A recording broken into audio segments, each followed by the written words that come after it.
दोस्तों क्या हो अगर कोई टाइम ट्रेवल करके अपने $800 को सिर्फ 14 दिनों के अंदर $350 मिलियन में कन्वर्ट कर दे। और क्या आप जानते हैं कि कैसे एक शख्स टाइम ट्रेवल करके 1950 से 2006 में पहुंच गया था। आज की इस वीडियो में मैं आपको टाइम ट्रेवल के रियल इंसिडेंट्स के बारे में बताने जा रहा हूं। तो शुरू करते हैं अपना काउंटडाउन। एंड्रयू कार्लसन दोस्तों मार्च 2003 में 44 साल एक शख्स जिसका नाम एंड्रयू कार्लसन था, इसने स्टॉक मार्केट में ट्रेडिंग करने के लिए $800 इन्वेस्ट किए। वैसे तो बहुत से लोग स्टॉक मार्केट में पैसा इन्वेस्ट करते हैं और कई गुना प्रॉफिट हासिल कर लेते हैं, लेकिन इस बंदे ने सिर्फ 14 दिनों के अंदर हाई मार्जिन ट्रेड्स करके $800 से $350 मिलियन जनरेट कर लिए। ये न्यूज इतनी शॉकिंग थी कि आग की तरह हर तरफ फैल गई और जब FBI को इसका पता चला तो इन्होंने फौरन एंड्रयू को अरेस्ट कर लिया। इनका ख्याल था कि शायद इस बंदे ने कोई बहुत बड़ा स्कैम किया है या इनसाइडर ट्रेडिंग की है, क्योंकि इतने शॉर्ट टाइम में इतना पैसा बनाना ऑलमोस्ट इम्पॉसिबल है। एनीवे जब एंड्रयू से पूछा गया तो इसने FBI को बताया कि इसे एग्जैक्टली पता था कि स्टॉक मार्केट कहां जाएगी, सो इसने अपने पैसे इन्वेस्ट करके ट्रेडिंग स्टार्ट कर दी। एजेंट्स ने इससे पूछा कि इसे कैसे पता था कि स्टॉक मार्केट कहां जाने वाली है, तो एंड्रयू ने बहुत ही शॉकिंग जवाब दिया। इसने कहा कि ये टाइम ट्रेवलर है और फ्यूचर से आया है। इसका कहना था कि जिस दुनिया में ये रहता है वहाँ इस वक्त सन 2253 चल रहा है और वो लोग इनसे 250 साल आगे हैं, इसीलिए इसे इन ट्रेड्स का पहले से ही पता था। खैर FBI को इसकी बात पर यकीन नहीं आया और इन्हें लगा कि ये स्कैम छुपाने के लिए झूठी एक्सप्लेनेशन दे रहा है। किसी ने इसका यकीन नहीं किया और इसे कोर्ट में पेश करने का फैसला किया गया। लेकिन जब FBI के एजेंट्स ने एंड्रयू पर केस बनाने के लिए इसकी इन्वेस्टिगेशन की तो पता चला कि ये बंदा किसी डेटाबेस में एग्जिस्ट ही नहीं करता। इसके फिंगरप्रिंट्स रन किए गए पर इनका कोई रिकॉर्ड नहीं था, ना ही इसकी कोई फैमिली थी और ना ही किसी को पता था कि ये शख्स आखिर है कौन। बस इतना ही पता चल सका कि इसने 3 महीने पहले एक घर रेंट पर लिया था और इसमें रहना स्टार्ट हो गया और स्टॉक मार्केट में ट्रेडिंग की। FBI के इन्वेस्टिगेटर्स ने जब ये रिकॉर्ड देखे तो वो सब शॉक हो गए। खैर इसने FBI से कहा कि अगर वो इसे छोड़ देंगे तो वो इन्हें न सिर्फ ये बताएगा कि उसामा बिन लादेन कहाँ छुपा है, बल्कि इन्हें एड्स का इलाज भी बता देगा, क्योंकि जहां से ये आया था उस वक्त के साइंटिस्ट ने एड्स का इलाज दरियाफ्त कर लिया था। एनीवे FBI ने इसकी बातों पर एतमाद नहीं किया और इसे कहा कि कोर्ट ही इसका फैसला करेगी। लेकिन शॉकिंग बात यह है कि जिस दिन इसने कोर्ट में पेश होना था उस दिन अचानक से ये शख्स FBI की कस्टडी से गायब हो गया। इसे ढूंढने की बहुत कोशिश की गई लेकिन इसका आज तक कुछ भी पता नहीं चल सका और न ही वो दोबारा किसी को नजर आया।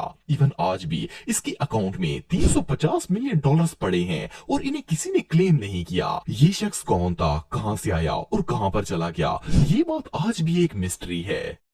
सर्गी पोनोमरेंको दोस्तों सन 2006 में सर्गी नामी एक बंदा यूक्रेन की कैपिटल कीव में सड़कों पर बहुत ही कंफ्यूज हालत में घूम रहा था। इसे देखकर ऐसा लग रहा था जैसे इसने ये जगह पहली दफा देखी है। ये हर तरफ हैरानगी से देख रहा था और काफी परेशान था। सिर्फ इतना ही नहीं बल्कि इसकी ड्रेसिंग भी बहुत ही अजीब थी। इसने पुराने जमाने के कपड़े पहने थे और सर पर पुराने जमाने की टोपी भी पहन रखी थी। इसके अलावा इसके पास एक बहुत ही पुराना सा कैमरा भी था। इतने में इस शख्स की नजर वहां खड़े पुलिस ऑफिसर्स पर पड़ गई। ये हेल्प के लिए इनके पास आया और पर्ची पर लिखा हुआ एड्रेस पूछना शुरू हो गया। जब पुलिस वालों ने वो एड्रेस देखा तो वो भी कंफ्यूज हो गए। जिस जगह का पता ये शख्स पूछ रहा था वो काफी अरसे पुरानी थी और आज से कई साल पहले वो जगह खत्म हो चुकी थी।